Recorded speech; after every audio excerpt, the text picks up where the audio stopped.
Hello and welcome back to Burning Questions. My name is Mbali, and today I have two amazing guests, Gabriel Krauser and Marius Rudd, who are here to help me answer burning questions. Guys, welcome to Burning Questions. Hi, Mbali. Hi, Gabriel. How's it, Mbali? How's it, Marius? Cool. Okay, guys, let's get into it. So, as we know, we are going to be voting on the 1st of November, if I'm not mistaken. It's the 1st of November, right? Yeah.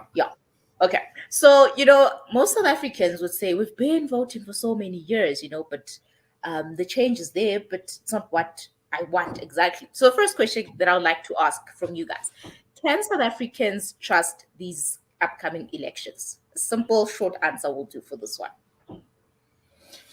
I think the answer is both yes and no. The IEC has generally been pretty good since, the 1994 poll was quite chaotic, but that was obviously quite a unique poll. There was, it was very unique conditions. There wasn't a voters' roll. Obviously, the first, democratic poll. But since then, the IEC has been pretty good. They've been fairly trustworthy.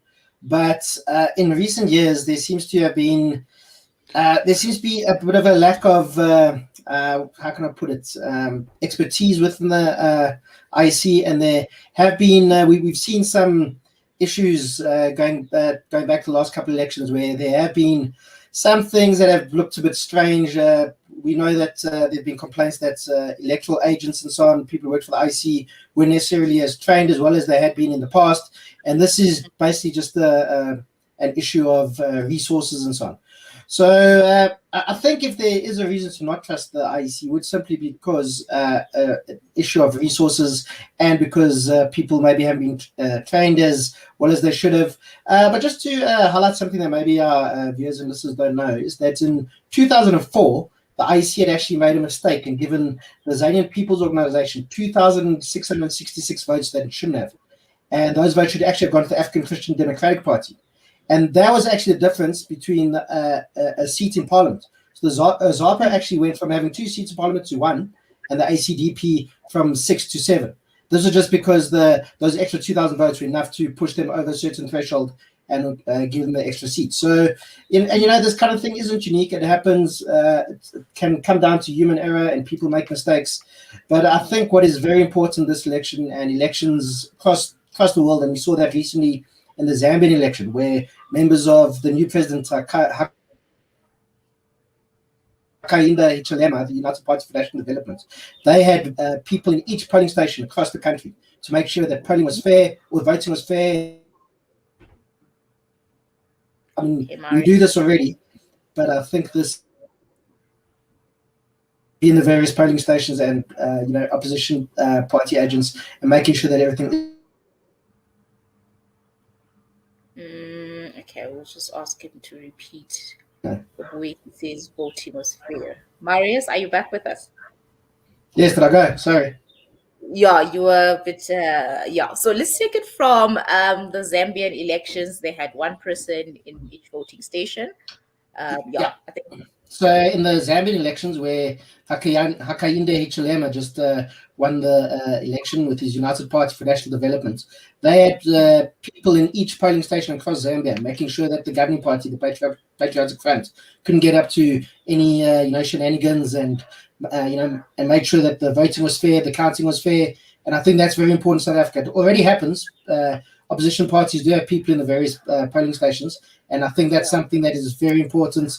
Especially in these elections, which are going to be so chaotic, probably the most chaotic elections in South Africa since 1994 because of everything that we've had leading up to them. So I think, opposition parties need to be aware of this, and they just need to, that they'll be the ones watching or the ones watching the counters in this case. Okay, all right. Thanks for that, Marius. And I think so now that we know that who checks the vote counts, which is obviously the IEC, Gabriel, I'll come to you and say, can we actually trust the IEC, and maybe take us through how actually these votes are counted? Can we trust the IEC? The short answer is you can trust them as far as they're being supervised. And I think that's what Marius was getting to. You've got to base your trust on evidence and on past performance. And the past performance has been a spotty record. It's been good enough. It's been totally good enough but the trend has not been in the right direction. That's why you need supervision. The process is this. Each ballot has unique and distinguished features. So when you make your vote, that ballot is then sealed. It goes into a box, which is then sealed.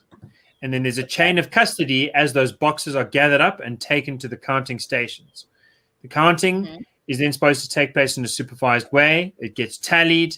Those numbers get collated by the IEC. Remember, there's like 25,000 voting stations around the country, so it really is a lot that has to be done. And then they will announce the results.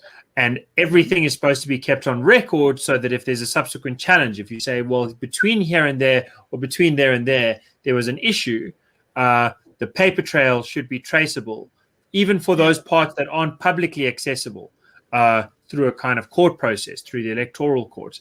There have been issues with voting stations that have been taken over. So part of the way that an election can be rigged or unfree is not by sneaking with the votes.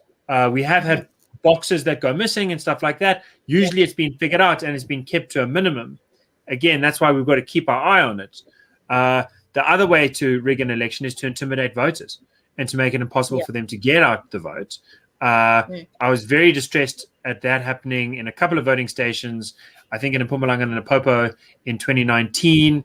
That's going to require, beyond just watching the counters, that actually requires the SACPS, the South African Police Service, to do their job, which is to keep the peace and make sure that rioters and intimidators and looters are not getting in the way of voters' rights, fundamental and important rights, the basic right of a citizen to participate and hold your leadership to account.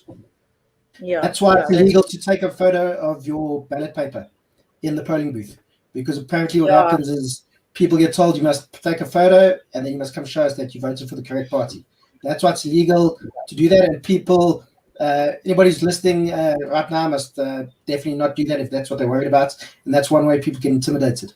But just to quickly come back to the issue of trust in the IEC, something that should be quite worrying for us is that according to Afrobarometer, it's a very good polling company. They do polling across Africa, and they asked South Africans, how much do you trust the Electoral Commission? In 2006, 56% of South Africans said they trust it a lot or somewhat, and only 12% they don't trust it at all. That was in 2006. Now in 2021, 30% of South Africans say they don't trust it at all, and only 36% say they trust it a lot or somewhat. So that's definitely something to be concerned about. And this can be for a number of reasons, political parties saying you shouldn't trust it, but also maybe people's own experience from seeing, look, these guys aren't doing a proper job. I don't know if we can trust them. Yeah, definitely. Gabriel, do you have anything else to add before we close the show? Maybe inspire me to go vote, because I don't think I'm going to go vote. So today's the day, right? This election has been very confusing because the IEC didn't want to have this election until after coronavirus.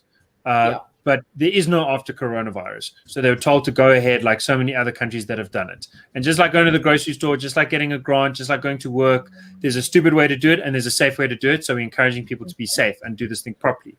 Firstly. Secondly, the IEC has then said, can we reopen the candidate list after the ANC failed? This is making people worry. There are issues there.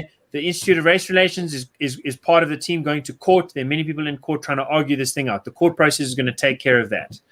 What you need to take care of as a voter is your municipality. Ultimately, you're in charge. And the only thing to do is to take charge, to take responsibility. Responsibility is something that's lying out there and is not going to do anything unless you take it into your own hands. I will concede. I have never voted in a municipal election before in my life because in my 20s, I was too distracted. I was too busy doing this and that. We don't have to get into all of the details. Some of them were good things. Sometimes I was working. Sometimes I was catching up on a babalas. And I just let the world happen to me.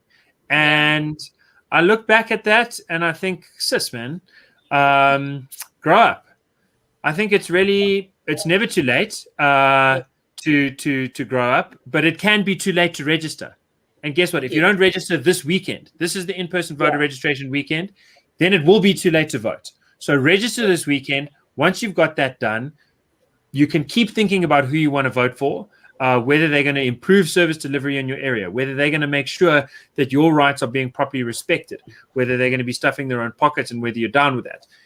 You can have that thought. You can have that debate, but register yourself now.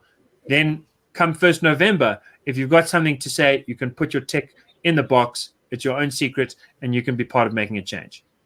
Definitely. Gabriel, thank you so much for that. And I think what I'll do is that I'll add a link in the description box for you guys to go register to vote. As Gabriel was saying, stop nursing your babalas and grow up. Let's go vote, guys, on the 1st of November. Guys, thank you so much for joining me on this episode of Burning Questions.